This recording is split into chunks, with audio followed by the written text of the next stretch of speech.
जय हिंद दोस्तों। तो ज्योग्राफी की हम क्लास में चर्चा कर रहे हैं ब्रह्मांड की उत्पत्ति के बारे में। तो हमने पिछले वीडियो लेक्चर में ब्रह्मांड की उत्पत्ति के बारे में चर्चा की हुई है, लेकिन वो पार्ट फर्स्ट था, ये आपका पार्ट सेकंड है। तो हमने पार्ट फर्स्ट में किन किन बातों की चर्चा की है, पहले हम इसको जान लेते हैं और इसको एक बार छोटे से रिवीजन के माध्यम से इसको रिवाइज कर लेते हैं। ठीक है, तो हमने पिछले वीडियो में ये जाना था कि ब्रह्मांड क्या होता है, ठीक, और ब्रह्मांड की उत्पत्ति के बारे में कितने सिद्धांत दिए गए हैं, और उन सिद्धांतों में से सबसे प्रमुख सिद्धांत जो सबसे ज़्यादा मान्य है वो है बिग बैंग थियरी, जिसको महाविस्फोट का सिद्धांत बोला जाता है। तो हमने पिछले वीडियो में ये जाना था कि बिग बैंग थियरी क्या होती है, और बिग बैंग थियरी यानी कि जो महाविस्फोट का सिद्धांत है उसके अनुसार ब्रह्मांड किस तरीके से ब्रह्मांड का जन्म होता है। तो उसके अनुसार हमने क्या पढ़ा था कि आज से करीब 13.7 अरब साल पहले ब्रह्मांड में किसी भी चीज़ का कोई अस्तित्व नहीं था। केवल एक छोटा सा परमाणु के आकार का अनंत ताप और अनंत घनत्व वाला एक परमाणु के आकार का एक छोटा सा बिंदु हुआ करता था।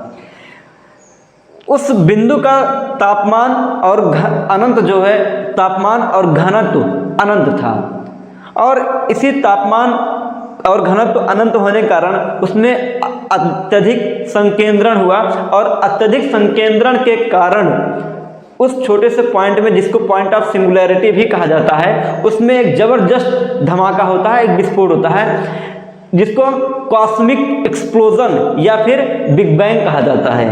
ठीक, तो जैसे ही विस्फोट होता है, ये हमने जाना था कि विस्फोट के बाद कैसे क्या प्रक्रिया रही, क्या चीज़ें हुई। ठीक है, तो हमने जाना था कि विस्फोट के बाद इससे जितनी भी चीज़ें निकली वो प्लाज्मा की अवस्था में थी, और प्लाज्मा अवस्था क्या होती है ये भी हमने पिछले वीडियो में आपको बताया है। अगर आपने उस वीडियो को नहीं देखा है तो आप जा करके प्लेलिस्ट में उस वीडियो को देख सकते हैं। ठीक है, तो आज हम इस वीडियो में उसी के आगे चर्चा करने वाले हैं। ठीक है, यहाँ तक हमने जाना था कि ब्रह्मांड जो पॉइंट है, पॉइंट ऑफ सिंगुलैरिटी, उसका विस्फोट होता है तो ब्रह्मांड का विस्तार शुरू होता है। ठीक, अब हम आगे शुरू करते हैं अपने टॉपिक को। तो जैसे ही उस छोटे से पॉइंट का विस्फोट होता है, पॉइंट ऑफ सिंगुलैरिटी का जब विस्फोट होता है, तो उसके जैसे विस्फोट होने के बाद तुरंत ब्रह्मांड का जन्म होता है। उससे तीन चीज़ें निकल कर आती हैं, समय, स्थान और वस्तु निकल कर आती हैं। तो जैसे ब्रह्मांड की उम्र 1 सेकेंड की होती है, तो विस्फोट के 1 सेकेंड के बाद दो चीज़ों का जन्म होता है। एक होता है मूल कण और एक होता है प्रतिकण। मतलब विस्फोट जब होता है तो विस्फोट के बाद दो चीज़ें निकल के आती हैं, और दो चीज़ों का जन्म होता है, मूल कण और प्रतिकण। ये आपका टेक्निकल फैक्टर्स हैं, मूल कण और प्रतिकण। थोड़ा सा ये केमिस्ट्री से रिलेट करते हैं, ये टॉपिक मतलब केमिस्ट्री से संबंधित है, लेकिन हमको पढ़ना जरूरी है, इसलिए हम आपको पढ़ा रहे हैं। ठीक है, तो मूल कण और प्रतिकण का जन्म होता है। मूल कण को हम फंडामेंटल पार्टिकल्स बोलते हैं और प्रतिकण को हम एंटी पार्टिकल्स बोलते हैं। ठीक, तो मूल कण जो होते हैं वो क्या होते हैं और प्रतिकण क्या होते हैं, पहले इनके बारे में हम जान लेते हैं, इसके बाद फिर आगे की प्रक्रिया को हम समझेंगे। मूल कण क्या होते हैं, मतलब ऐसे कण जो किन्हीं अन्य कणों से मिलकर नहीं बने होते हैं, वो खुद से ही बने होते हैं, या फिर ऐसे कण जिनकी कोई भी संरचना नहीं होती है, वे सारे के सारे कण मूल कण की श्रेणी में आते हैं। ठीक है, जैसे आपने इलेक्ट्रॉन का नाम सुना होगा, प्रोटॉन का नाम सुना होगा, न्यूट्रॉन का नाम सुना होगा, फोटॉन का सुना होगा, ग्रेविटॉन का भी सुना होगा। तो ये सभी जो कण हैं ये सब मूल कणों की श्रेणी में आते हैं। ठीक है, तो मूल कण क्लियर हो गया कि ऐसे कण जिनकी कोई भी संरचना नहीं होती, या फिर ऐसे कण जो किन्हीं अन्य कणों से मिलकर नहीं बने होते हैं। ठीक है, वो सभी मूल कण की श्रेणी में आते हैं, मूल कण की कैटेगरी में आते हैं। अब आज के समय, शुरुआत में बहुत सालों पहले वैज्ञानिकों का ऐसा मानना था कि मूल कण मात्र 3 है, इलेक्ट्रॉन, प्रोटॉन और न्यूट्रॉन। लेकिन आज के समय में, वर्तमान समय में लगभग 30 से ज़्यादा मूल कणों की खोज की जा चुकी है वैज्ञानिकों के द्वारा, और उन 30 में से कुछ प्रमुख हैं, जैसे हमने आपको अभी बताया। एक होता है इलेक्ट्रॉन, प्रोटॉन न्यूट्रॉन,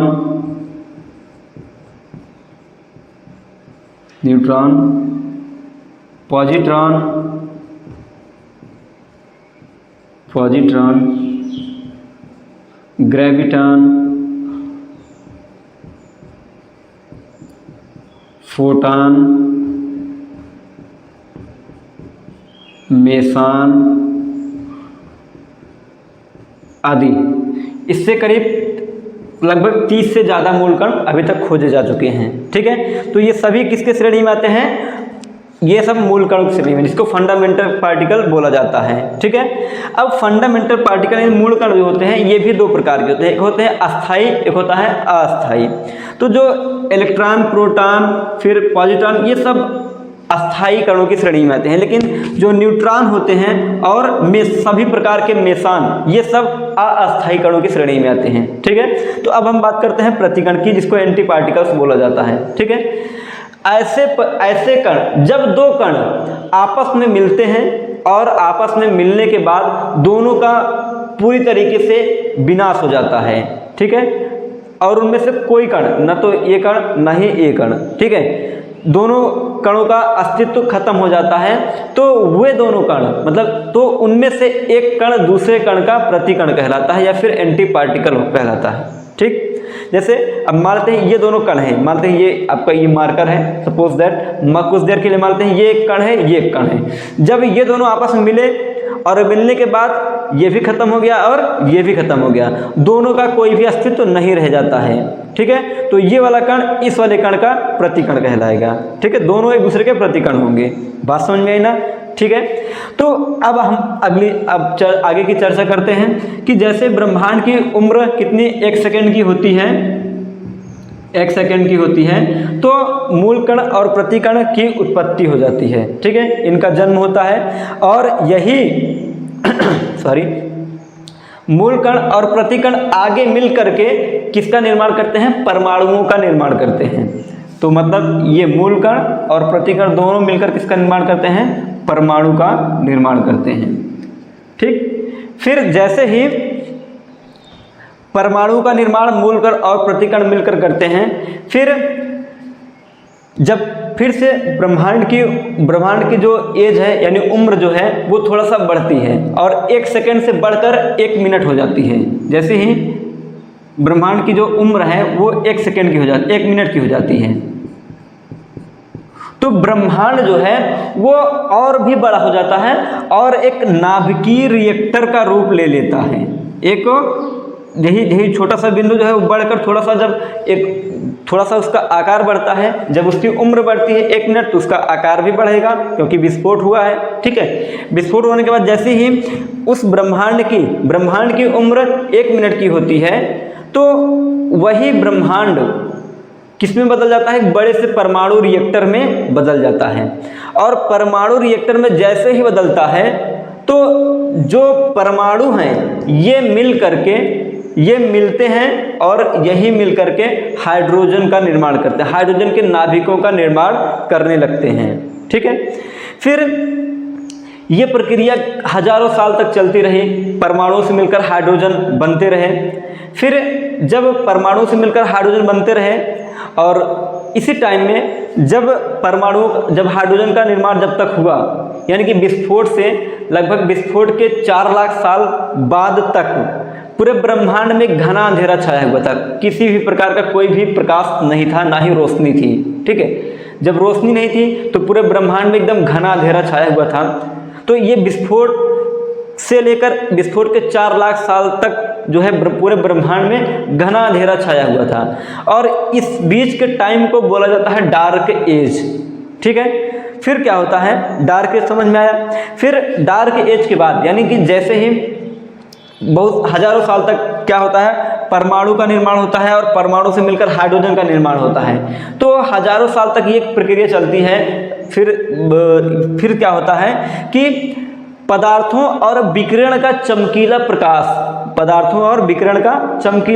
जो है वो उन दोनों का मिश्रण, पदार्थों और विकिरण का चमकीला प्रकाश, इन दोनों का मिश्रण जो है, ये मिश्रण पूरे ब्रह्मांड में फैल जाता है। जब से ही ये मिश्रण पदार्थों और विकिरण का चमकीला रूप होता है, इन दोनों का मिश्रण जैसे ब्रह्मांड में फैलता है, ब्रह्मांड में रोशनी का जन्म होता है, यानी प्रकाश का भी जन्म हो जाता है। अब जैसे ही प्रकाश का जन्म होता है, प्रकाश के जन्म होने के बाद फिर हाइड्रोजन के जो कण हैं, हाइड्रोजन के परमाणु ये हीलियम के परमाणुओं में बदलने लगते हैं। जब हाइड्रोजन के परमाणु हीलियम के परमाणुओं में बदलने लगते हैं तो फिर ये प्रक्रिया बहुत ही सालों तक चलती है, हजारों सालों तक ये भी प्रक्रिया चलती है कि हाइड्रोजन के नाभिक हीलियम के नाभिकों में बदलते हैं। ठीक है, फिर जब हाइड्रोजन के नाभिक हीलियम के नाभिकों में बदलने लगते हैं तो फिर क्या होता है कि जब इनकी मात्रा बढ़ने लगती है तो हाइड्रोजन और हीलियम के बादल बनने लगते हैं, और हाइड्रोजन और हीलियम के बादल बनने लगते हैं तो यही बादल जो है, हाइड्रोजन और हीलियम के बादल जो कि परमाणुओं से निर्मित हैं, और परमाणु मूलकण और प्रतिकण से निर्मित हैं। ठीक, तो जब मूलकण से परमाणु बनते हैं, परमाणु से हाइड्रोजन और हीलियम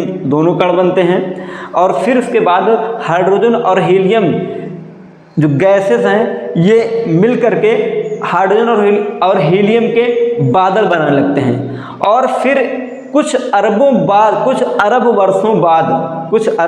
वर्ष बाद क्या होता है कि जो हाइड्रोजन और हीलियम के बादल हैं ये इकट्ठा हो करके निहारिकाओं, आकाशगंगाओं एवं तारों का निर्माण करने लगते हैं।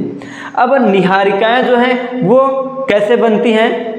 निहारिकाएं हाइड्रोजन और हीलियम के बादलों का सामूहिक रूप है। मतलब जब हाइड्रोजन और हीलियम के बादल मिलते हैं और मिलने के बाद बहुत अरब वर्ष बाद, करीब कई अरब वर्षों बाद क्या होता है कि ये धीरे धीरे निहारिकाओं में बदलने लगते हैं। मतलब जब हाइड्रोजन और हीलियम के बादल इकट्ठा हुए तो वही किसका रूप ले लेते हैं? निहारिकाओं का रूप ले लेते हैं, और ये प्रक्रिया जो है ये अरबों वर्ष चलती है। ठीक, तो अब हाइड्रोजन और हीलियम के बादल से निहारिकाएं किस तरीके से बनती हैं, फिर निहारिकाओं से आकाशगंगाएं किस तरीके से बनती हैं, फिर तारों का निर्माण किस तरीके से होता है, अब हम इसको जानेंगे अगले वीडियो लेक्चर में। तब तक आप लोग हंसते रहिए, मुस्कुराते रहिए। जय हिंद, वंदे मातरम।